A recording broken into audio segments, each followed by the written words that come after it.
Welcome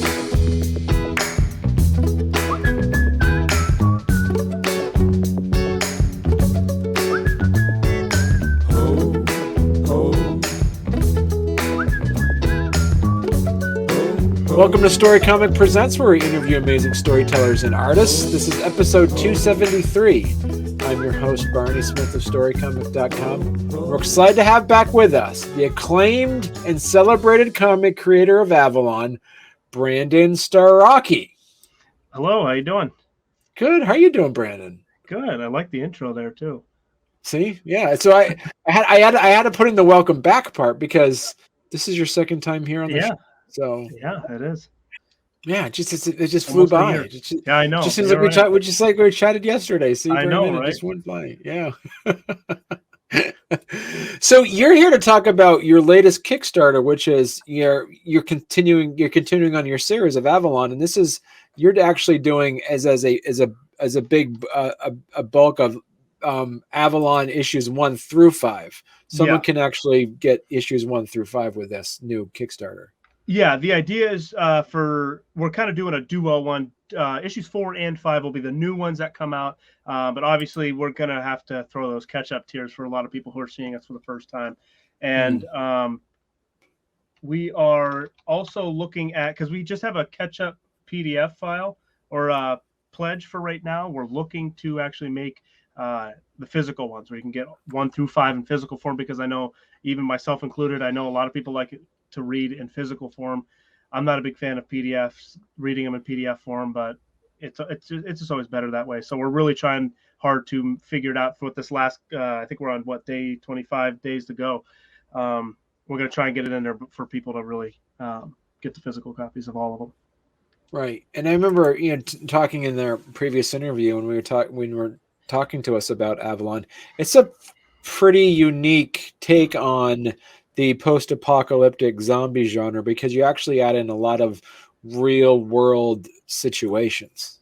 Yeah, that was kind of the plan going into it, and trying to drag a lot of realism in this thing with it being the world dynamic, the character dynamic, even the infection itself, the zombie virus itself is, Alan and I kind of were really doing our research and trying to make this feel as real as possible.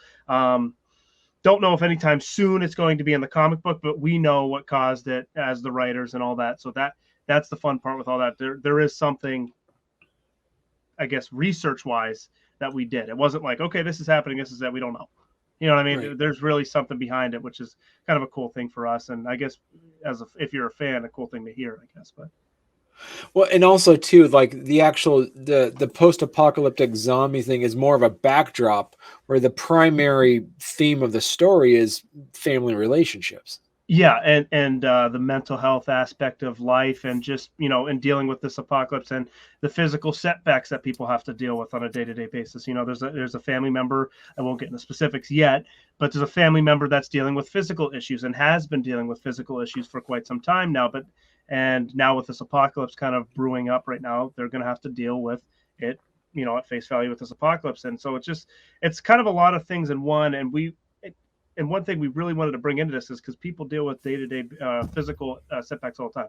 People need to take medications on a day-to-day basis. People have to do certain things, to make sure that they're physically able to keep going and all that stuff too.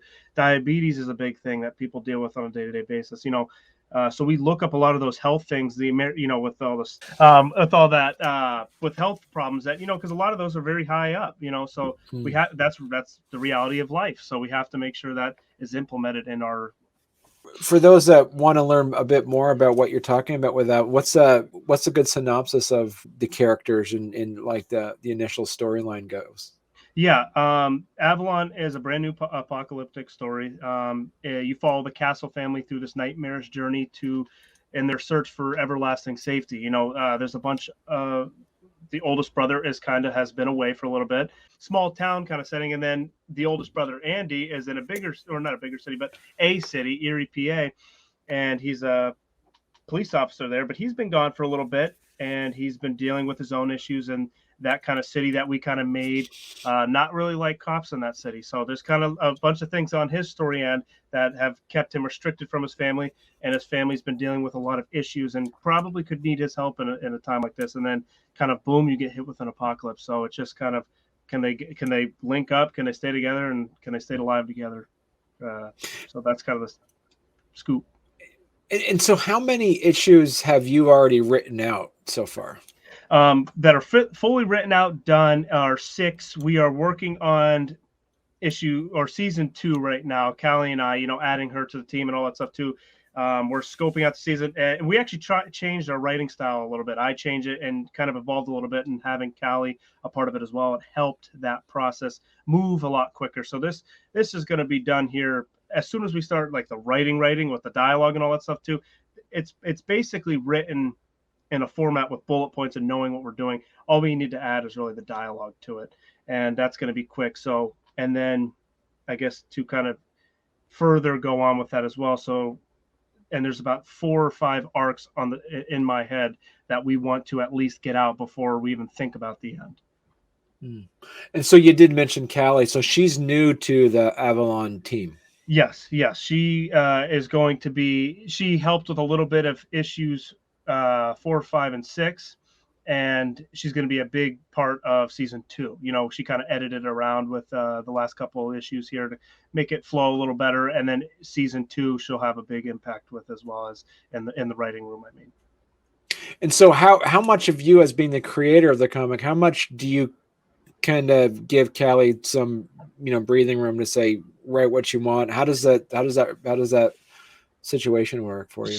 So there's obviously things that I see the comic going in a direction for and all that, and but I have that mindset where I'm always willing to learn more. I want to learn. I want to be a sponge. I want to take all the experience from other people and have them give me their experience so I could learn and be better. And that was a big process of this whole thing too, because she's worked on feature films, short films. She's actually currently has a podcast out called the Tia and Rio Show. So look that up. But it's a really good show, and it's half the reason why she's on Avalon.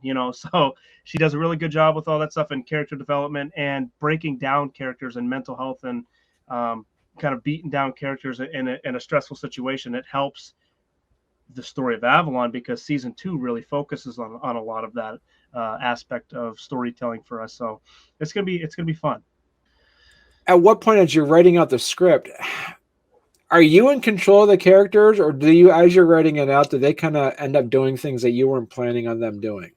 So obviously when we first started this whole thing, that was the idea. It's like, okay, we got to figure these people out and all that stuff too. And as we know the characters more, and the writing room, I've said time and time before, we kind of let the world dictate what happens to the characters. It's I guess it's kind of hard to explain, but in the writing room, we have the understanding of that. So if it follows what we're telling in the world aspect of it all, then it has to happen. There's no plot armor, for a lack of a better term.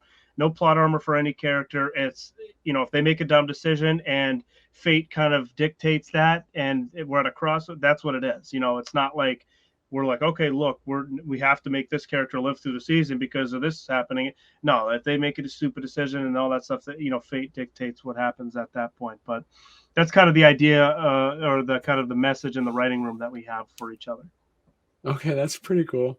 Yeah. And so talk to us a little bit about the rewards. How is this Kickstarter, whatever you tweaked from previous Kickstarters that you've been able to put in place? We added, we elevated the kind of exclusivity of some of the items, and had Demetrius. I asked him if he'd be willing to do this, and he was, fortunately, and they're actually here. I have them in physical right now, but he's from Greece, for everybody who doesn't know him or Avalon. He did original pencilings for duo characters on an 11x17 poster, and that's kind of one of the bigger rewards that.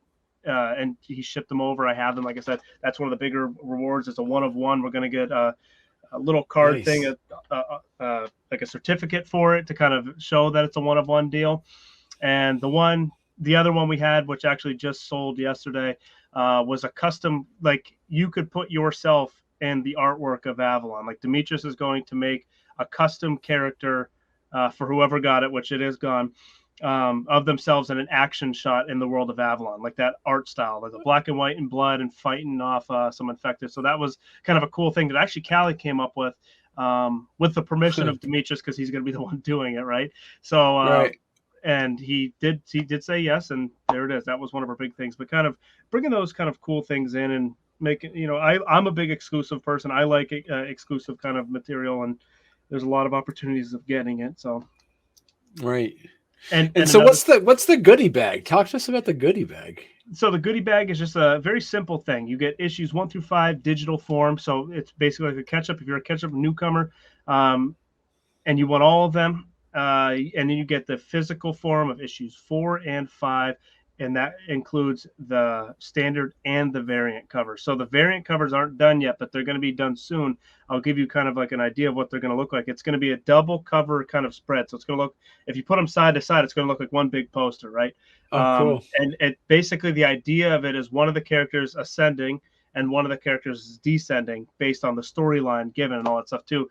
And when Demetrius kind of sent that, I thought that was a perfect kind of like tone or idea for the cover. So, and he kind of gave some cool sketches of what he thought and all that, and we just roll with it. That's it. And so that's going to be the variant covers, which are really cool. And obviously, when they're done, we're gonna post it in the updates. But I'm excited to see what they look like too and finished. But another cool thing that we did add for this Kickstarter, and it's kind of an experiment, but who doesn't love a raffle basket, right? So we added a raffle basket for anybody who donates for any amount. Obviously, the more you donate and pledge for, the more kind of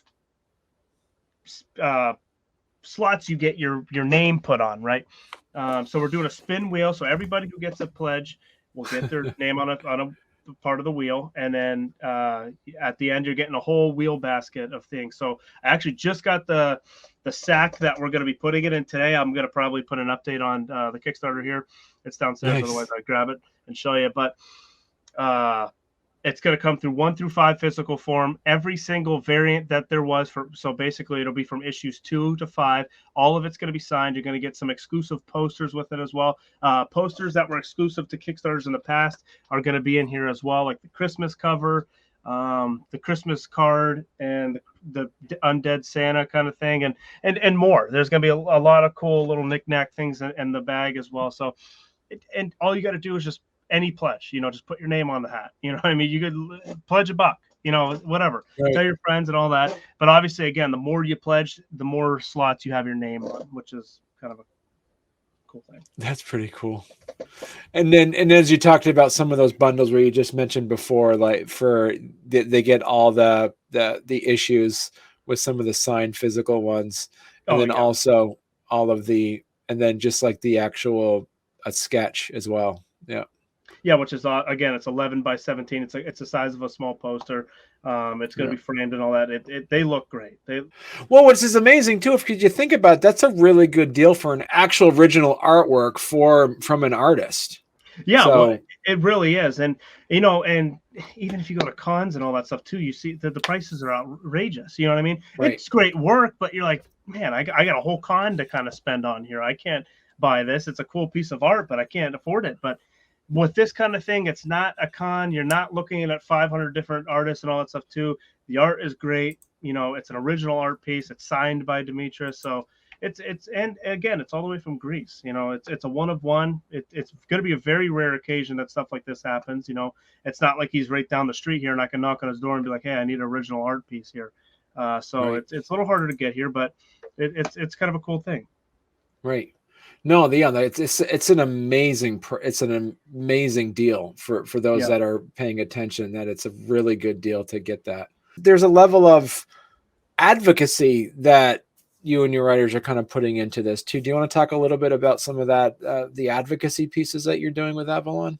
A lot of things that zombie kind of genre stories do not harp on, I guess. It's there. I'm not saying it's not there, but they don't harp on it. They'll show it and then they kind of fade it off in the background, like the mental health aspect of things. There's a lot of people who deal with mental health on a day-to-day basis now more than ever, and to have a voice and to speak of it and to be okay about speaking about it is one thing as well. And having these characters in Avalon do this and go through it as well, it shows that everybody else, more people deal with this. It's out there, and the physical setbacks that I said about, as well as, again, like, it's American. You can look up statistics and all that stuff. There's a lot of things that happen to people that people don't that people don't realize. Heart disease is, the number one death, I think, in America right now too. So there's, and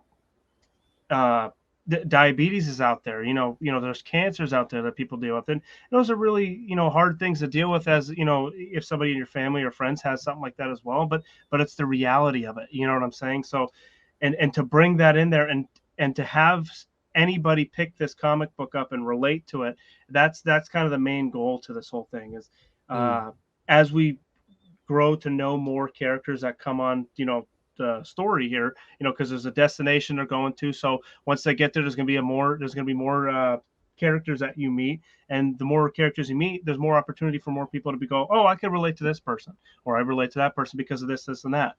So that's kind of the idea, is to try and allow anybody to pick it up and go, oh, I can relate to this person. I know how they're feeling here. I could see why, or I'm dealing with the same thing. Like Mason, the youngest brother, he has asthma. He's on top of anxiety and some sort of depression too. So it's a lot of things, so, and it's reality. A lot of people are dealing with asthma on a day-to-day basis. So it affects their physical abilities and being able to perform physically, and people deal with it. So Mason's one of the people that deal with it.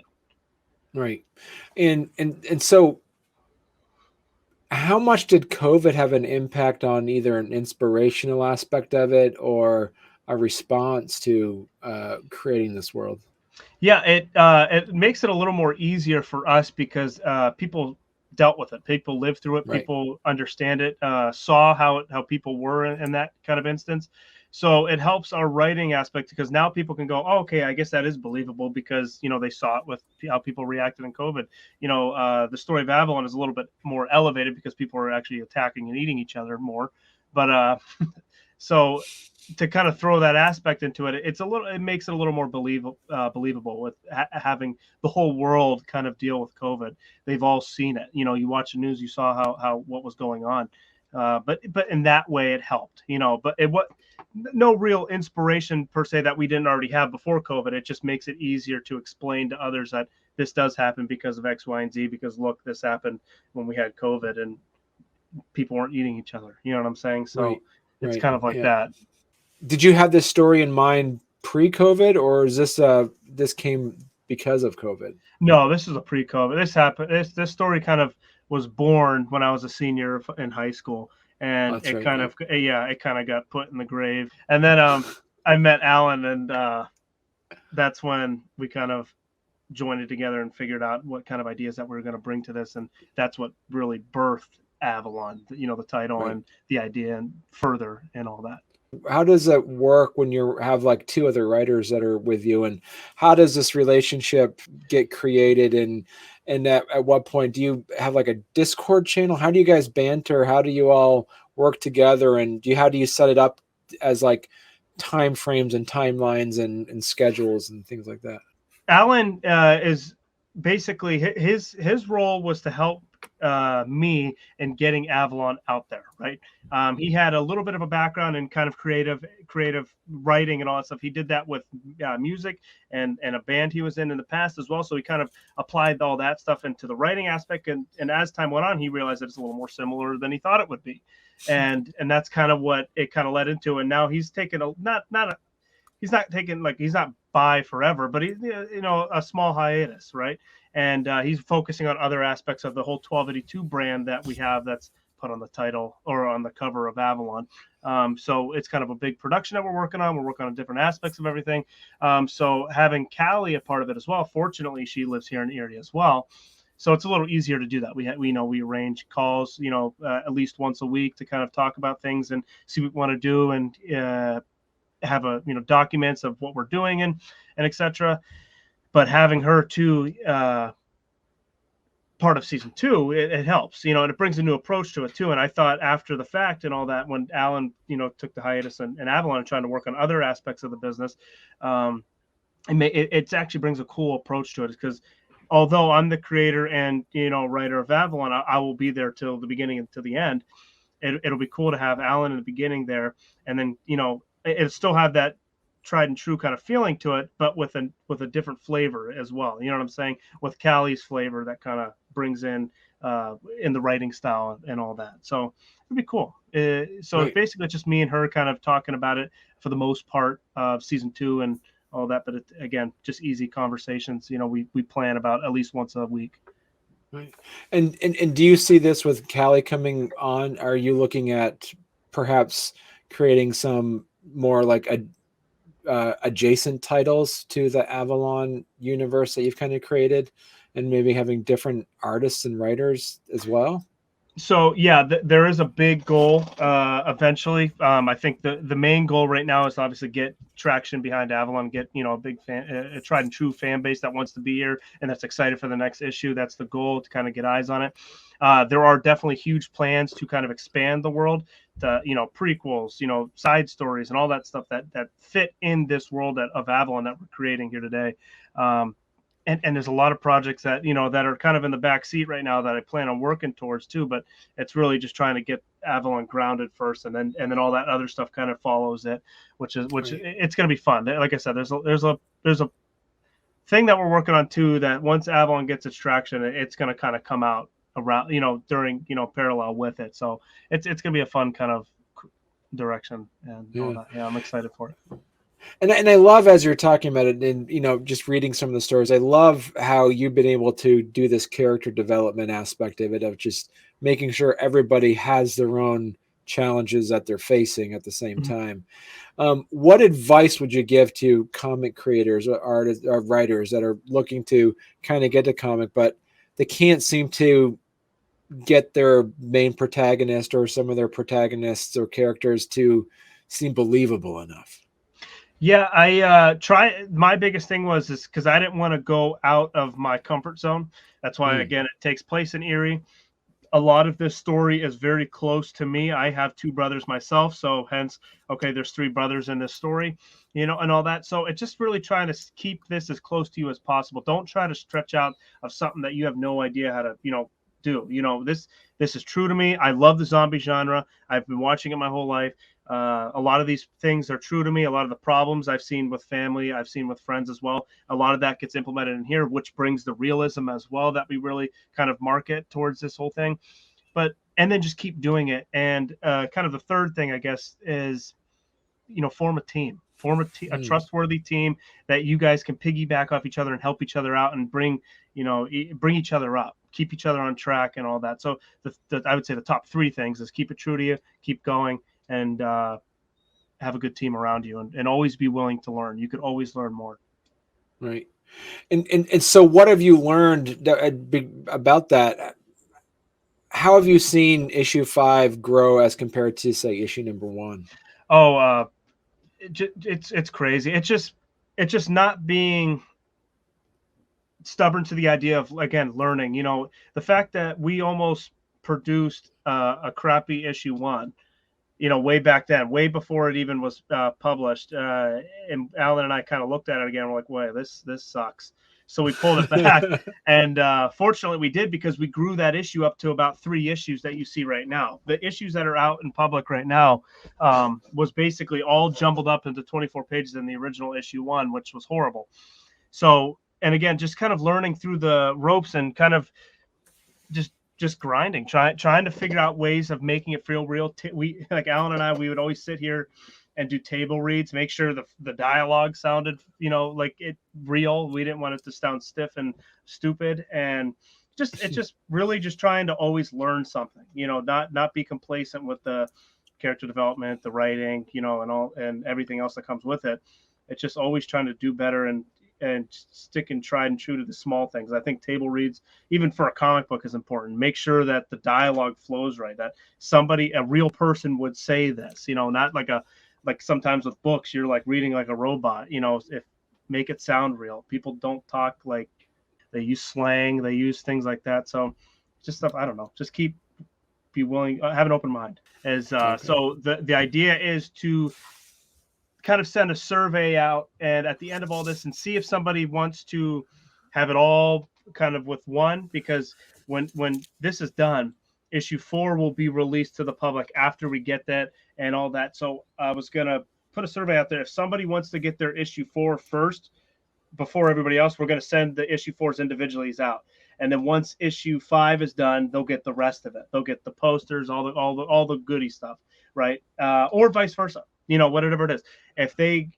We're just gonna have to figure out a strategic way of doing this. They can get it all in one by October, or they can get issue 4 and all their stuff as soon as the Kickstarter completes, and then issue 5 when it's ready, when it's out and printing. People who donated to the Kickstarter as well, I guess this is a good thing to bring up, will get their copies before we even release it to the public. So once we get issue 5 and it's done and we get it from the printers, that's getting shipped out. We're not doing a release weekend until those are out, out and shipped, right?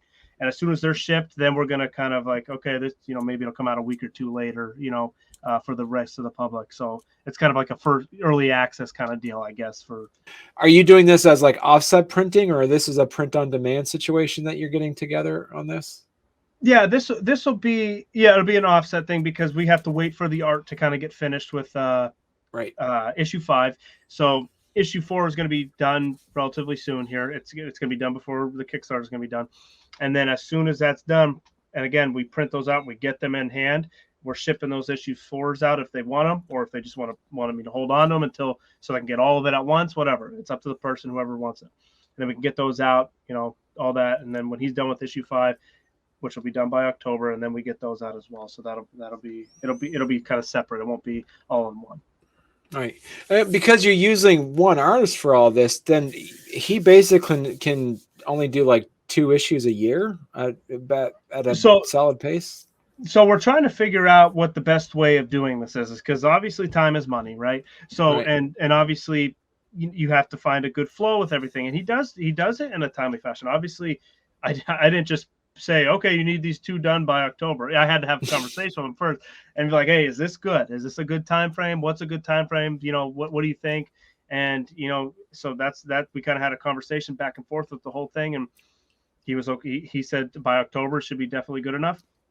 And then now he's and he's right on page with it. So he's almost done with issue 4, and I mean he already has a few pages done with issue 5 himself. It's just getting those all pumped out, and he's finding a flow. And he actually, for future issues, it's going to be even nice because I feel like he's finding a good flow to it and kind of sketching them out and kind of bulk, and then kind of going through them with the inking and coloring in bulk as well. So it's kind of a cool process that we're always kind of evolving from issue 1, and even him and how he's doing things, the artwork, all that stuff. It's cool as a whole project kind of team thing that we're all evolving, and it's all kind of like a cool thing to see each other grow over the year and a half now, I think. Wow, has it only been a year and a half and you've made? Is Avalon, is it like a finite series, like a story arc that is going to end? Yeah, I have a generic way of how I'm going to end it, and I don't mean generic in a bad way. Like I know like how I kind of want to end it, right?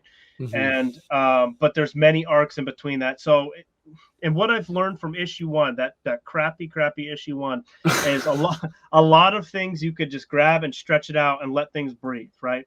So with these arcs that I have in mind, a lot of these things can be stretched out a little bit and let things breathe a little bit because we've let issues 1 through 3, there's been a lot of breathing room, but there's been a lot of intensity as well. So it's about managing that flow and making sure that the impact's there and you're liking these characters and all that. So learning that tells me that it's only going to be even longer. It's going to be even a longer series. It's going to be ongoing for the time being until we have like until we ruin it or it starts to suck. You know what I'm saying? So and then it's definitely going to have its end. It's not going to just be like, okay, I'm done with this. You know what I mean? So it's just, we have a lot of arcs that we want to do before we even consider the end, right? Okay. So that's kind of the idea with that. It's ongoing. Short answer is ongoing. It's ongoing. So this is great. So Brandon, if people want to learn more about the series, where's the best place they could go to? Honestly, you could look up anywhere on social media. We're on Facebook, Instagram, Twitter. I finally caved and we're on TikTok. And obviously the best place to learn like what Avalon is and what you're going to get out of it is obviously the Kickstarter here. And just simply going to the search bar and typing in Avalon, it'll come up. So that's the best way to learn what's similar to the style. You'll see the artwork, you'll kind of like a quick synopsis of what we bring. That's the best way to learn what we are and if you're going to like us or not. But again, you'll find us on all social media platforms. We have a link tree attached to every social media platform as well, so you can find us everywhere. And we love to interact with everybody. So if you follow us on Twitter, anything, interact with us, feedback, all that stuff. We love to hear it all. We love the family that we have so far. We just want it to grow. We want to have more and more people involved with it. Right. Perfect. Yeah, because you can see those that have picked, you have at least another dozen or so new readers because they picked up the catch up. Yeah. Yeah, which is really cool. Which a really fun thing, having more people and new people. And I definitely think if you're at least a little bit of a fan of zombies, you're going to have fun with this, especially with the artwork. The way Demetrius kind of illustrates the pages and the intensity, he brings that intensity that Avalon needs, and he really does have that. We're really fortunate to have Demetrius along for the ride. Right. Yeah, absolutely. Because you do have a lot of it's amazing just to watch how just the evolution of his style growing. Yeah, it's been amazing. It's definitely been amazing. Yeah, that's a perfect word for it. Yeah. Well, perfect. Well, listen, so Brandon, you're gonna have to come back on then. You're gonna have to come back on to get that friend of the show label. Then. I need to get the friend of the show label. Because the idea is end of the year. By the end of the year, here we're going to do the Kickstarter for issue 6 and have our goal met. Hopefully, for the 4 issues, we wanted to get 4 issues out this year, and we're on pace for it. So that's the big goal, is to have 4 issues out this year, and then early next year, probably springtime-ish, we're going to be focusing on a remake of issue 1 because the style is different. Obviously, same artist, just different style because he kind of grew and evolved. Remake of issue 1 and the trade paperback next spring. I know everybody likes to read trade paperbacks more so than floppy, so that's kind of the idea right now. That's exciting. Awesome. Realistic goal. Yeah, right, absolutely. Wow. Well, thank you very much, Brandon, for coming on again. Well, thank you very much for having me on.